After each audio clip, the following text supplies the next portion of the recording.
iHealth America offers early career ophthalmologists the clinical autonomy, mentorship, and work life balance you need to build a long, fulfilling career in the Southeast. At EHA, you can focus on great patient care while building a career and life that truly fits you.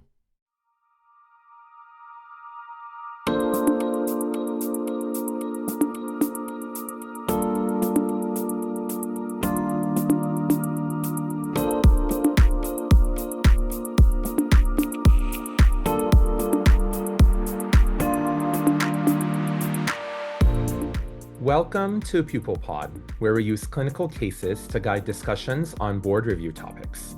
I'm your host, Ogul Uner, and my guest today is a fellow KCI Institute alum, my future fellowship program director, and someone I look up to in many aspects of my life, Dr. Akshay Thomas. Dr. Thomas is a board-certified vitreoretinal surgeon and uveitis specialist at Tennessee Retina in Nashville, where he's the program director of the Vitreoretinal Surgery Fellowship.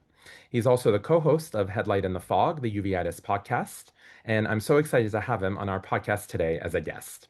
Dr. Thomas, thank you again for joining me. Thanks so much for the invitation. Really exciting. Awesome. We'll dive directly into our case. We have a 27-year-old woman who presents with gradual onset of floaters and blurred vision in both eyes over the past 3 months. She denies eye pain, redness, photophobia, and she has no prior ocular history. She's otherwise healthy, but mentions these intermittent tingling sensations in her right leg over the past year, but hasn't been evaluated by anybody. Visual acuity is 20/30 in both eyes. IOP is normal. The anterior chamber is quiet and the iris is normal. You note several vitreous cells with 1+ vitreous haze and a few snowballs in both eyes. There are also inferior pars plana exudates on scleral depression in the right eye. OCT through the right macula shows very mild CME, and fluorescein angiography shows significant perivenular leakage or periphlebitis in both eyes. Dr. Thomas, what are your thoughts about this case and what additional information would you like to know? Great. So essentially what you're describing is a patient that, at least at the moment, we would classify as having an intermediate uveitis, meaning inflammation is largely in the middle part of the eye. And again, just so everyone realizes this, in an intermediate uveitis, it doesn't just mean the vitreous is inflamed. It can involve the peripheral retina. It can involve the pars plana. You can get CME. You can get diswelling. You can get vascular inflammation. So all of these still fall within the realm of an intermediate uveitis. So for a patient with a, we'll say, gradual onset bilateral intermediate uveitis, just like any patient with uveitis, you want to first figure out, is this something that's occurring in isolation, or is this part of something syndromic, part of something systemic, essentially, right? So that includes a very, very thorough review of systems, head to toe, looking for some of your common culprits, right? Sarcoid, syphilis, TB, rule out for every single form of uveitis. But, you brought up something, that we strongly want to consider in our patients with intermediate uveitis, which is a good neuro review of systems because there is an occasional association with multiple sclerosis. So I think in this patient, kind of delving a little bit further into that neurohistory, seeing if they've ever had it evaluated, if they've had any sort of neuroimaging, any other sort of neurologic symptoms, difficulty emptying the bowel bladder, for example, numbness in the face, tongue, any other part of the body, and a sudden weakness, all these things can kind of clue you in as to whether this is, again, simply an intermediate uveitis or intermediate uveitis as part of something more syndromic. That's great. And those will be things that we'll talk about later in our episode. You mentioned intermediate uveitis, and there's also another entity called pars planitis that also gets thrown around. Could you distinguish the two terms? What does intermediate uveitis mean, and what does pars planitis mean? Great. So you can have, again, an intermediate uveitis, again, uveitis in the middle part of the eye, as part of sarcoidosis. You can have an intermediate uveitis as part of syphilis. You can have intermediate uveitis as part of multiple sclerosis. Pars planitis, by definition, is an idiopathic uveitis, intermediate uveitis, essentially an intermediate uveitis for which there is no serologic or etiologic testing which comes back positive for anything else. Classically, in a patient with pars planitis, you have exactly that. You have got some degree of, snowbanking, pars plana exudates, something in the, far peripheral retina or pars plana which kind of clues you in. But by definition, a pars planitis is an idiopathic intermediate uveitis. And we talk about vitreous cell and haze in both entities, and especially in this context. What does vitreous cell and haze mean, and how do we grade them? Great. So vitreous cell is essentially when you have a patient at the slit lamp, you are focusing past the lens into the anterior vitreous and assessing how much cells you're seeing. Now there are, specific criteria you can use to kind of grade vitreous cell, but the reality is that it's not something we really kind of rely on because again, the vitreous, is obviously a mobile structure. The vitreous doesn't clear cells as quickly as the anterior chamber. So you can have a patient with a relatively quiet vitreous, but still have a significant amount of vitreous cells.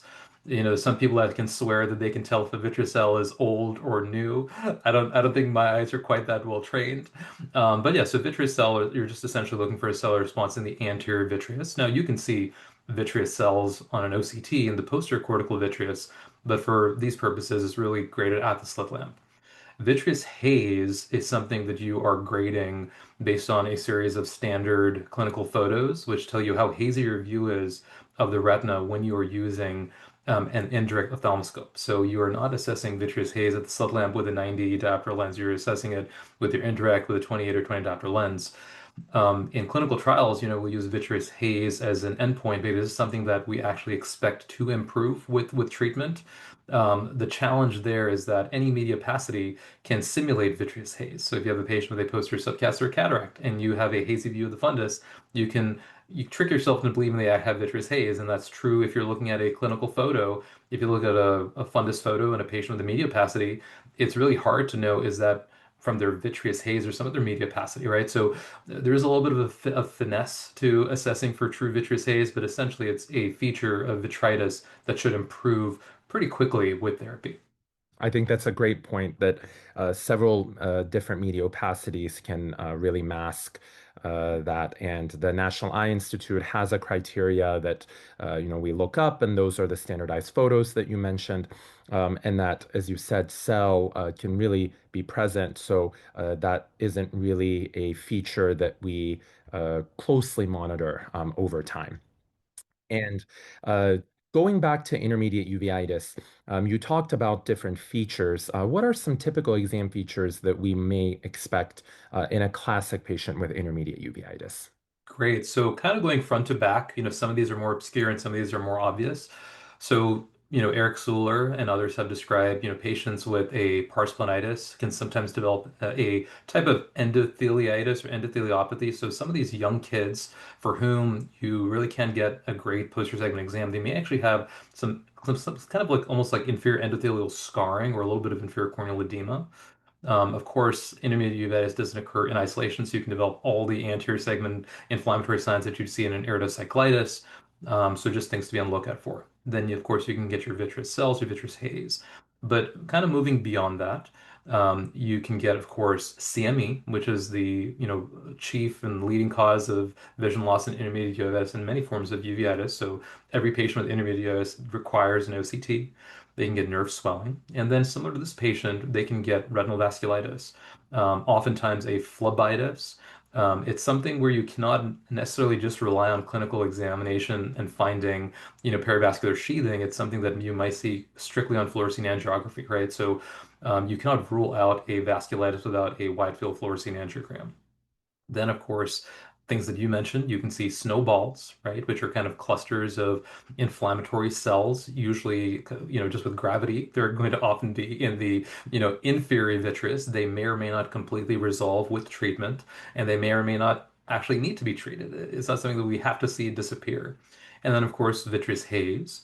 And then kind of moving into more peripheral retinal features, of course, you see snowbanks. And snowbanks, again, are a conglomeration of inflammatory cells, but also a fibrovascular type of response or a fibrotic response, kind of accumulated over most often the inferior parts plane, again, just with gravitational forces of these inflammatory mediators, but they extend to multiple other clock hours of the peripheral pars plana. In the more active, snowbank, you're going to see more of a kind of a cottage cheesy type of appearance. And over time, as it becomes inactive, looks more fibrotic. So again, a snowbank will not necessarily disappear or melt away. It'll just change in its appearance and look more kind of fibrotic as it becomes less active. Then, if in patients specifically that tend to have things like snowbanks, those are patients that can also develop tractional changes in the peripheral retina. So they can develop retinoschisis, tractional retinal detachment. There are areas of the peripheral retina which can become ischemic, so they can get a kind of a vascular or neovascular response. So there's sometimes patients that will have an otherwise asymptomatic intermediate uveitis that present with a vitreous hemorrhage because they have traction and pulling on this peripheral neovascularization. So a myriad of features beyond just vitreous cells and haze in your patients with intermediate uveitis. That was amazing, very detailed. And I really appreciated your focus on the imaging and the importance of wide field imaging. So, moving on to that, you mentioned an OCT, you mentioned an FA. What are imaging tests that you obtain at baseline and to monitor these patients? Yeah, I mean, I think like any uveitis patient, fundus photography, wide field fundus photography is just an absolute must. I think there are times in training where we'll say, "Oh, you shouldn't rely on fundus photography; it's such a crutch." But why would you use every single tool in your tool belt? I mean, a fundus photo can by far detect a new focal area of vascular sheathing than my clinical exam from the time before and comparing it. So fundus photography, time over time, absolutely critical. OCT, if I had to choose one imaging modality that I had to use in all my patients, it would be OCT because an OCT, of course, is going to show their CME, but it's also a kind of poor man's fluorescein angiogram. So if you see on your thickness map perivascular thickening on an OCT, it can clue you in that there is potentially some ongoing vasculitis. Of course, it's not a guarantee to catch every little bit of vasculitis. And then, fluorescein angiography, it's not something that I repeat every single time. It's something that I have at baseline to get a basic sense of what their extent of vasculitis is, and if they have areas of non-perfusion or not. If someone has a absolute crystal clear F fluorescein angiogram and they have no evidence of vascular sheathing, it's not something I may repeat, but once a year, assuming there's still some disease that we're treating. So those are kind of my basics. I would say that ICG angiography is not really something that's useful in a situation like this. There are unique situations where an ultrasound might be helpful, but those are kind of far and few between. I think that OCT, the importance of fundus photography, like you mentioned, and a fluorescein angiogram, especially in those cases where the leakage could be very occult, like you mentioned, I think are really important. You mentioned that a lot of different syndromes or diseases can present like this. You mentioned sarcoidosis. So, what is your systemic workup when you see these patients? And do you work up all of these cases? And what are you thinking in different demographic features? Yeah, I think you kind of hit the nail on the head, which is that there's not probably a standard battery of tests with uveitis. A lot of it is based on the demographic features. So my workup for a child with intermediate uveitis is probably different than a older patient in their 70s with intermediate uveitis. So in a child, and if the listeners take home one thing, is that if you have a very small child, and by small I would say 2 or 3 year old with intermediate uveitis, for whom you are not able to get a good exam, in the office, please do an exam under anesthesia because the one thing you don't want to miss is retinoblastoma, right? So you don't want to assume this patient has intermediate uveitis and do something horrific like inject a steroid around their eye when what they actually have is retinoblastoma. So that's one of the situations where an ultrasound is super helpful, right, to make sure they don't have some calcifications. But so in a child, I would definitely want to make sure they don't have retinoblastoma. But outside of that, being born is a risk factor for syphilis. So every single patient with intermediate, regardless of age, gets tested for syphilis. TB testing, it's not the most common presentation to get an intermediate uveitis, but patients with, TB can get a more predominant kind of vasculitis with some vitritis. So in the right demographic, it's not unreasonable to test for TB. I check for TB in every single patient because a lot of these patients may end up on a TNF inhibitor for treatment, and that we pre-test them for latent TB, even if the TB is not causative of their uveitis, we want to make sure they don't have latent TB. And then I'd say in North America, we have to test for sarcoid, and that in some way, shape, or form. You could say that testing for things like an ACE and lysozyme are minimally helpful because if they are low, it doesn't necessarily mean anything. But if it's high, and you check a chest X-ray and the chest X-ray is negative, that's a patient for whom I might consider the additional radiation exposure and checking a chest CT, right?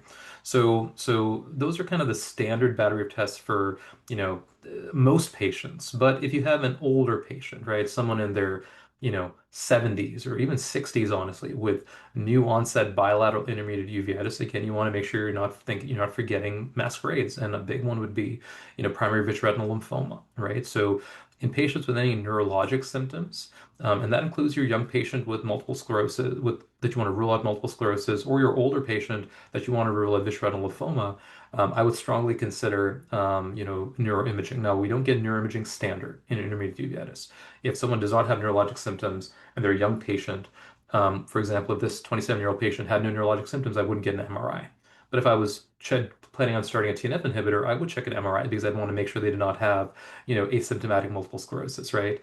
But in an older patient, you definitely want to make sure you don't miss vitreoretinal lymphoma. So that's a patient where I would consider, neuroimaging. And the last thing I'd say is that there are lots of patients that you'll see in practice for, our residents, medical students, that you are told has an intermediate uveitis, but the reality is they have a dense vitritis and you cannot see their retina, right? So you cannot rule out an underlying retinitis, right? So if you cannot see the retina, you cannot rule out a retinal process. So that's a time where you have to kind of rely on other clues, how the fellow eye looks, what the intraocular pressure is to make sure you're not missing an underlying, retinal necrosis, ARN, toxo, things which can present with dense vitritis could be hiding behind, all that vitreous inflammation. So other things to kind of keep in mind. That was a great summary and a good reminder to keep infections on the differential. You briefly mentioned on treatment with TNF agents, but what are some treatment options that you consider for intermediate uveitis? Do you treat everybody, and how do you think about it in a stepwise fashion? Yeah, great question. So I think the key point there is, do you treat every patient with intermediate? And the answer is no, right? So you need to kind of think about with these patients, which is what are you treating, right? So I'll give you an example. There'll be patients that'll be referred for an intermediate uveitis with new onset floaters. And you look at their eye, and this might be a young patient like this patient, 27 years old, and they've got, some scant vitreous cell. Maybe they have some focal areas of perivascular sheathing, but they have a PVD. So patients with a history of vitritis will get a more liquefied vitreous and they're more likely to get an earlier onset PVD. So in a patient like this, they're more likely symptomatic from that acute PVD than some rapid uptick in vitritis, right? So if a patient just has vitreous cells, they have some zone 3, and by zone 3 I mean some peripheral vascular leakage on a fluorescein, but they have no CME, they have no anterior chamber inflammation, they have no vitreous haze, that might be a patient that doesn't require any treatment, right? If you have a patient that has some isolated CME, a little bit of vitritis, but really no vitreous haze, all that needs treatment is that CME. But if you have a patient that has diffuse vascular leakage, parsplana exudates, vitreous haze, that is someone that needs obviously some form of treatment. So the treatment algorithm for a patient that has significant inflammation really boils down to what's their age and what's the laterality of disease.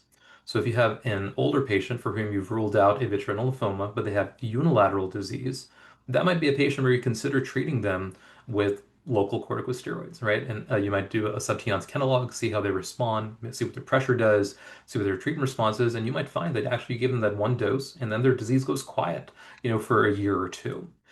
Or you might find that as soon as that steroid wears off, their disease recurs, and you're like, okay, this is a patient that needs chronic treatment, so let's move on to some chronic therapeutic rather than continuing local steroids. But if you have a young patient, a 10-year-old patient with unilateral disease, that in my hands will not get a local steroid injection because, of course, children are far more prone to developing steroid responses. The last thing you want to do is give a child a cataract. And so in my hands, even a unilateral disease in a child requires systemic treatment. So then moving on to what does systemic treatment look like, right? So what you cannot tell looking at a patient with intermediate uveitis is what their disease course is going to be. And by what I mean by that is, are they going to have a chronic disease course where every time you try to taper their medication, they get disease recurrence? Or are they going to get intermittent spikes of inflammation, which you can treat with a quick course of steroids, the disease goes quiet, you back off a treatment, it stays quiet, and maybe a year or two later they get another spike of inflammation. So for that reason, most of us with significant disease would start a patient on a course of some oral corticosteroids with a taper over several weeks and kind of see what their disease does. If they initially have dramatic disease response, their disease goes completely quiet and or mostly quiet. And as you taper off their steroids, it stays that way. That might be the end of it for now. But if they get disease recurrence, that's when you're kind of transitioning most likely to some form of steroid-sparing immunosuppression. I like that you kind of broke it down both by age and what you're treating exactly. And like you said, there are also other options if you have complications of this disease of treating. You can do cryotherapy to snowbanks, you can laser peripheral retinas, and there's also a role of pars plana vitrectomy in both the diagnosis and treatment of these patients. So very, very broad topic that should really be tailored for the patient. And we said, unlike other anatomic subtypes of uveitis, intermediate uveitis alone is rarely vision threatening at presentation, but can have its series of complications. You mentioned some of these already, but what are the predominant causes of vision loss in these patients? Yeah, so, if you're talking about a patient with isolated intermediate uveitis, meaning they have no anterior chamber inflammation, for simplicity, we'll just talk about those patients. So number one, two, and three would be CME, right? So they kind of get CME, which comes and goes and comes and goes and comes and goes. They're minimally symptomatic each time, but over time, their retina gets progressively more rotted, let's say, right? And so suddenly they come in and you're seeing them with the CME, but you can tell they have a ton of outer retinal loss to where even if you treat that CME, the damage is done, right? And so, chronic treatment of CME is a big one in your patient with intermediate uveitis. The next one really is related to peripheral complications of their pars plana exudates slash fibrovascular membranes. And that's where you get to things like, retinal detachments, vitreous hemorrhage from, again, neovascularization, retinoschisis, which evolves into retinal detachment. And the thing I would really, really want to drive home is that if you have a patient that has, scant vitreous haze, but a lot of pars plana exudates, the thing to keep in mind is that that pars plana is contiguous with their ciliary processes. And it's rare, but not impossible, that in addition to getting fibrotic membranes on their pars plana, they get fibrotic membranes across their ciliary body, which then causes things like ciliary body detachment or just shutdown of their ciliary body, which can lead to things like hypotony and dramatic vision loss in these patients. So young patients, especially with pars planitis, really, if you're choosing to watch that, you really need to watch that closely because, they can just trend down gradually in time. Before you look at it, you're like, whoa, their pressure is low and we can't get that back up, right? So I'd say the big ones would be semen. Of course, there's other things like cataract and glaucoma, both from the disease and treatment. But those are fortunately things which are reversible. But chronic undertreated CME and tractional complications of their pars planitis are things that are not necessarily reversible. I think great points and very important for everyone to know. Going back to the case, you started the patient on a prednisone taper. You ordered an MRI of the brain and sent testing for syphilis, TB, and sarcoidosis. The MRI did show findings concerning for multiple sclerosis, and so they were referred to neuroimmunology for disease-modifying therapy that also will hopefully treat the intermediate uveitis. What is your definition for success after treatment of an intermediate uveitis, and what findings are you following in subsequent visits? Great question. So to your point, not all vitreous cells are going to go away with treatment. Not all snowballs are going to go away with treatment. Treatment success, in my opinion, and opinion of most, I would imagine, is they don't have any vitreous haze. Keep in mind that patients with a history of vitritis can get persistent vitreous opacities. They can have continued symptomatic floaters, which do not improve with a whole bunch of steroids. They're just protein deposits that are going to stay there. So a patient symptomatically having no floaters is not an endpoint that we're looking for. But they should not have any vitreous haze. They shouldn't have any CME, and their retinal vasculitis should be largely isolated to zone 3 if or not have any peripheral vascular or not have any vascular leakage at all. If someone has just a little bit of zone 3 leakage, that's not something that I'm, actively, saying we need to augment therapy, but mainly it's vitreous haze, CME, and a minimal vascular leakage. And you talked about the course of disease in these patients, but what is the visual prognosis of patients with intermediate uveitis?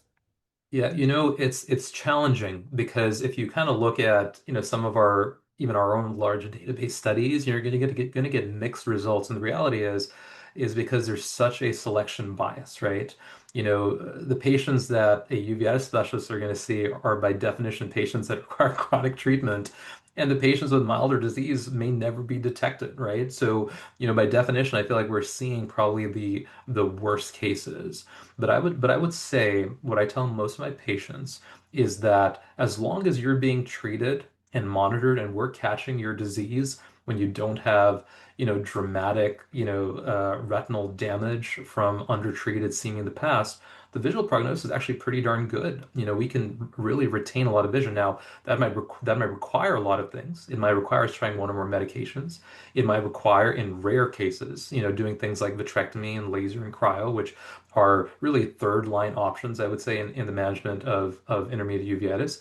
But for most patients, we kind of get there, right? I think the patients that are lost to follow-up, feel like they're doing well, so stop their medications, or just aren't able to access care in a timely fashion, are by far the ones that tend to do poorly. Like you said, if macular edema is resolved, the long-term visual prognosis can be very good. And with some studies, we're saying like up to 75% of patients maintain visual acuity of 20/40 or better even after 10 years. So as long as the disease is well controlled, then the prognosis can be good. So great. Let's summarize what we learned from Dr. Thomas. Intermediate uveitis commonly presents as floaters and inflammation in the vitreous and or the peripheral retina, often without pain or redness. Pars planitis, like we said, is an idiopathic form of intermediate uveitis, and most of these patients tend to have good visual acuity. Exam findings include anterior vitreous cells, haze, snowballs, retinal vasculitis, and a lot of the other potential complications that we mentioned, which may be present at presentation. Vitreous haze is more important than cell for monitoring and has been used as an endpoint in several uveitis clinical trials. Snowbanks are defined as inferior pars plana exudates and do correlate with disease severity. Syphilis, TB, and sarcoidosis are always on the differential, but don't forget to consider MS, especially in bilateral disease and in younger patients, and order a brain MRI in patients with intermediate uveitis and neurologic symptoms. Also important to think about lymphoma. Vision loss is most commonly driven by macular edema, which can affect up to 50% of these patients, but other causes of vision loss include epiretinal membranes, cataracts, vitreous hemorrhage, retinal detachments, and hypotony, like Dr. Thomas mentioned. For treatment, mild cases can be closely observed or can be treated with a round of oral corticosteroids, but most will require treatment in the form of either systemic therapy with bridge to early steroid-sparing therapy. TNF blockers are contraindicated in demyelinating disease, so a brain MRI has to be ordered before these medications are administered. Dr. Thomas, anything else you'd like to add? No, I think that was an excellent, excellent summary. Great. And Dr. Thomas, before we end each episode, I ask all of my guests the same question. My question for you is if you could go back in time and give your younger self one piece of advice, what would it be? Ooh, that's a good one.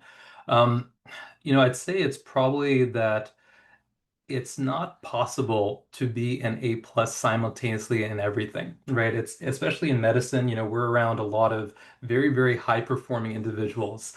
But in my experience, it's hard to simultaneously be an A plus clinician, researcher, parent, spouse, and be present for everything to the same level. So I think at some point of time in your life, you're going to have to kind of figure out what your priorities are and where you absolutely need to be an A plus and where you're okay being a solid B, right? And also understanding that over the course of your life, your priorities are going to change. So don't be too hard on yourself and don't be too judgmental of others if their priorities are a little bit different than your own. Oh, I love that. I love the prioritization and the change over time, and really making sure that what we do really values with our goals and our greater values in general. So thank you for that.